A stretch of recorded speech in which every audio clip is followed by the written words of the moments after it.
Welcome back. I'm here with my good friend Mark Williams. Last time I spoke with you, Choco, Premiership year, we sat in your office. It was all lovely. I'm talking about the media side of things. Lots changed in a decade, hasn't it, or more? Yes. I've been to a couple of more clubs and different opportunities where I was a senior assistant coach there at GWS there for a couple of years, and that was fantastic to get up there and be involved with the startup of another new club, and then over to Richmond with Damien Hardwick and Brendan Lade, so keeping with a couple of the old Port boys there too. All right, let's go back a bit. I mean, you went to Brisbane, played with them in their early stages, their development there, went to Greater Western Sydney. Could you draw a parallel?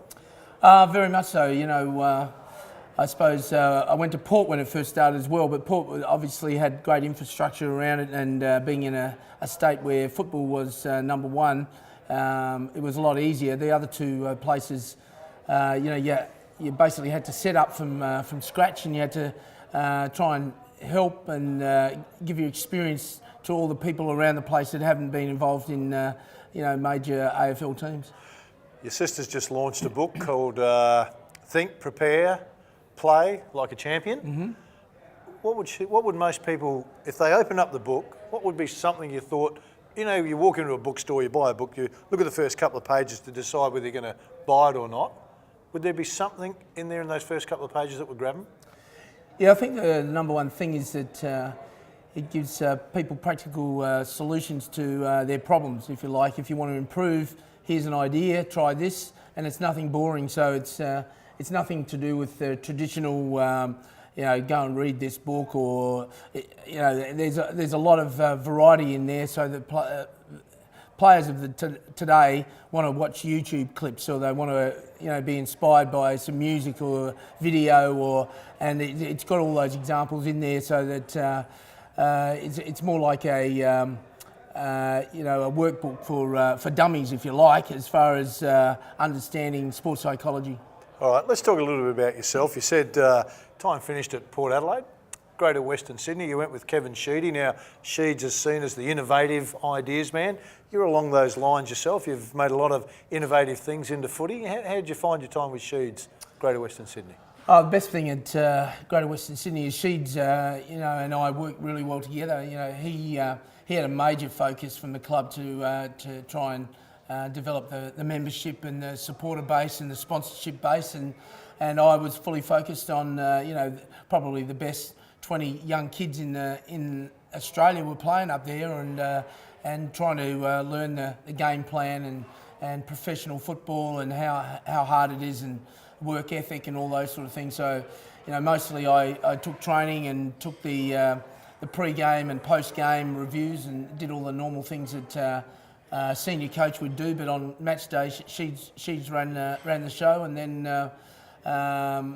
during the week he was working really closely with the commercial side of the club as well. It's almost a little bit David Parkin and Greg Britton like, where Parkin handled the media and the publicity, and he went off and did the coaching. Sound similar? A little bit similar. I think that I wasn't really at Carlton, so I don't know for certain, but Craig Britton, what was his name? Greg? No, Greg? it's not Greg. When you said Greg, No, Wayne. Wayne. Wayne. Yes, Wayne. yeah, Wayne. yeah, Sorry, yeah. we'll tidy that up. We'll cut that We'll out. tidy that up, mate. Wayne Britton. Yep. Yeah, well, at least Wayne Britton went on to coach the club. That didn't quite work for you. All right, then you're down to Richmond, coaching down there, and you mentioned you were Damien Hardwick, Brendan Lade, got a power flavour, a successful power flavour to it. How have you found that role? Yeah, I think that's interesting to note. And when I first came to Port, I think there were 7 or 8 people from Essendon that came with me, including some of the players. But Dean Bailey and Andrew Russell was there as the fitness man, and myself obviously, and then a few players, Gavin and Che and Adam Kingsley, Brett Montgomery, all come from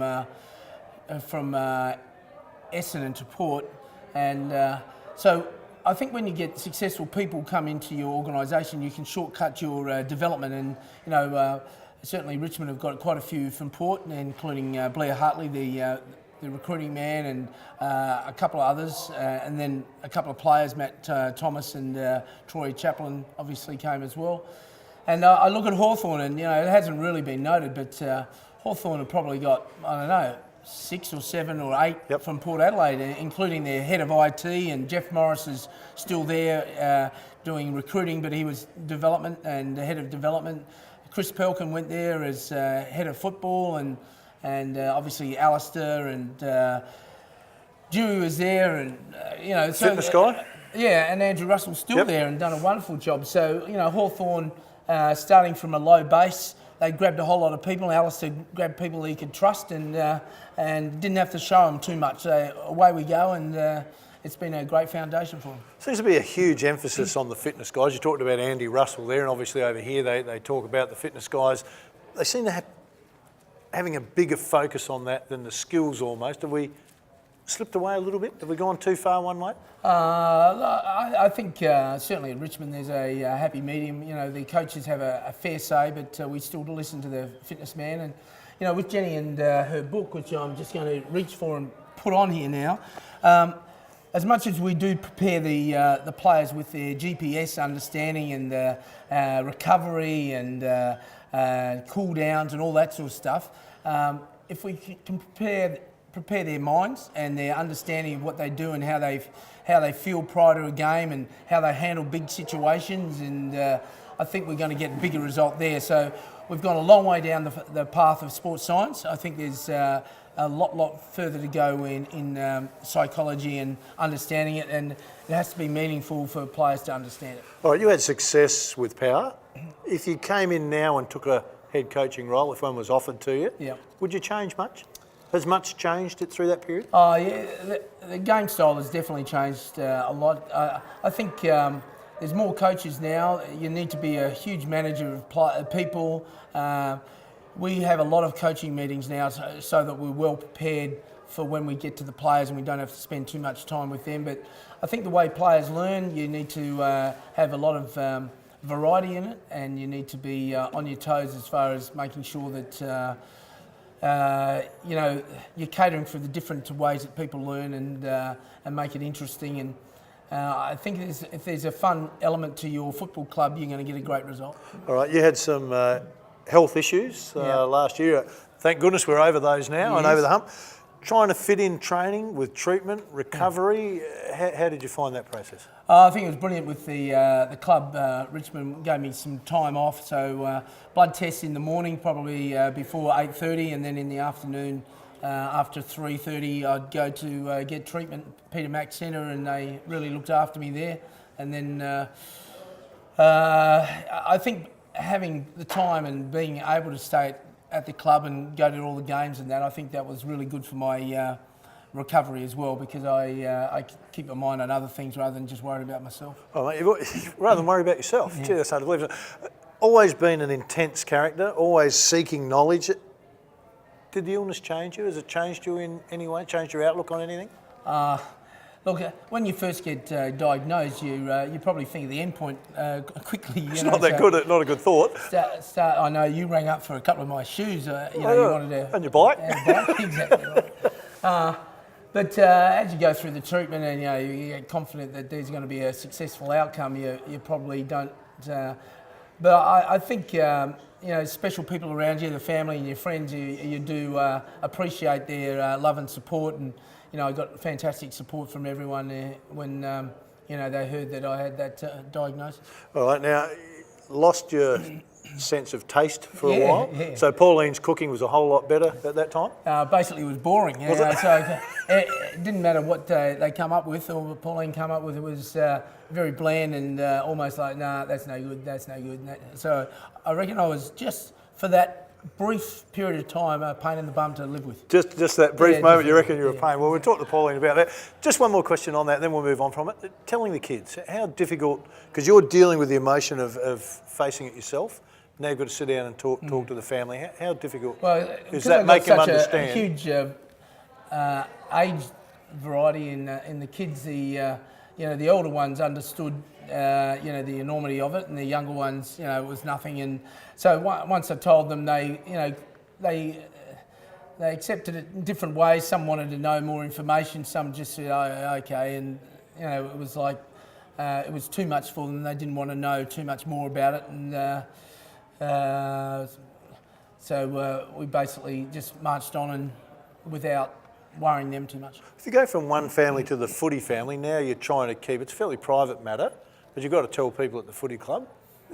Is there a comparison or two totally different things? Well, it was really difficult because I didn't really want to tell anyone at the footy club, but because I had to miss a camp and the players want to know why you're not there, and all of a sudden you're in and out of meetings, or if you're missing a few training sessions, then it's important to tell them. But once you tell them, it's like, well, I have to tell the rest of the people that work at the club, and then it's going to get out. The so AFL world knows, yep. you might as well announce it. But it's an interesting thing when you're trying to battle something, but everyone else knows. Jen's book, one of the things that she talks a lot about, not just in the book, but when you talk to her personally, is the care factor. Yeah. You're doing that with some of the players at Richmond, all the players, but some you're spending a little bit more time with than others. Can you see the benefit in the care factor?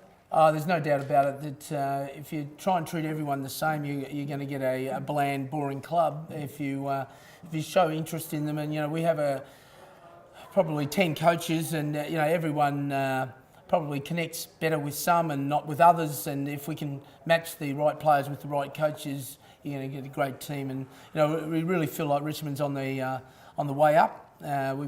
We've been in the finals 3 times in a row. I suppose there's close analogies with Port, where we were successful. We took a while to win a final, and then we won some finals, but we couldn't win the preliminary final to get to the grand final. And then finally we got there, and we weren't going to miss the opportunity. All right, let's clear up a couple of things right now. Best mountain climber, you or me? I have to drag you up there. All right. Best bike rider, you or me? You usually have one of those, you got your Lycra on and you got your... A little bit quicker. Kevlar bike, so 13,000 compared to about $500 bikes. Okay, best runner up the hills. You weren't bad at that. You're pretty good though. You're able to give more verbal than me. I remember early days at Montefiore Hill. Montefiore Hill, I yep. used to have it. Yep, Yeah. you had me on that one. Yeah. Then when we went to Brighton to the cement hills. Best basketballer? Oh, without question, you. Best, most damaging shot, you. Fathers versus daughters. Remember that? That was pretty good. Yeah. I thought we broke even. I thought we had him. I thought we had him on that one. Yeah, I think that one was pretty safe. The last one. Dean Brogan won a premiership with you, won a premiership with me.